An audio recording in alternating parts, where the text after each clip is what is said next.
Automatizazioa eta robotika industriala 2000 prestakuntza orduko goi mailako zikloa da.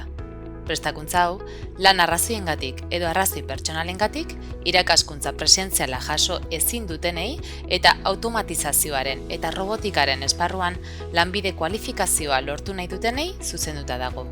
Ikasle bakoitzak bere beharren eta ikaskuntza erritmoaren araberako prestakuntza ibilbide bat eraiki ahal izateko, eskaintza modu semipresentzialean egiten da, eta simulazio tresnekin praktikatzeko aukera ematen du, etxetik edo urrunetik, mahaigain virtualen bidez.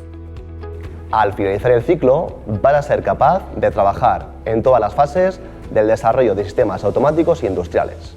Redactar una memoria técnica completa, ejecutar el montaje, mantenimiento y la puesta en marcha de los sistemas automáticos, configurar instalaciones y sistemas automáticos utilizando programas informáticos para elaborar algoritmos de control, diseñar, montar y mantener instalaciones automáticas, diagnosticar y reparar averías y ajustar equipos y respetar la normativa de prevención de riesgos laborales y de protección ambiental. Tituluari lotutako konpetentzia guztiak bermatzeko, online ikaskuntza saio presentzialekin osatzen da. Saio horietara joatea nahitaezkoa da, eta ikasleei bertaratzea errazteko zentro laguntzaileen sare bat dago.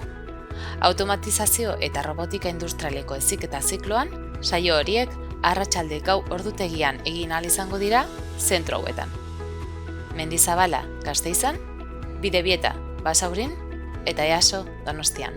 Ikaskuntza prozesuaren ardatza ikaslea da, eta ikasleak bere lan erritmoa markatzen du, ezarritako epeak betez. Horretarako, eskura ditu bai irakasleak, bai ikaskideak, eta haiekin informazioa, zalantzak eta zereginak partekatu ahal izango ditu. Ikastetxearen prestakuntza eredua metodologia aktiboetan oinarritua dago. Eginez ikastera bideratuta dago eta uneoro indartzen da jarraipen eta tutoretza pertsonalizatuaren bidez. BIRT te permite compaginar los estudios con trabajo y otras actividades.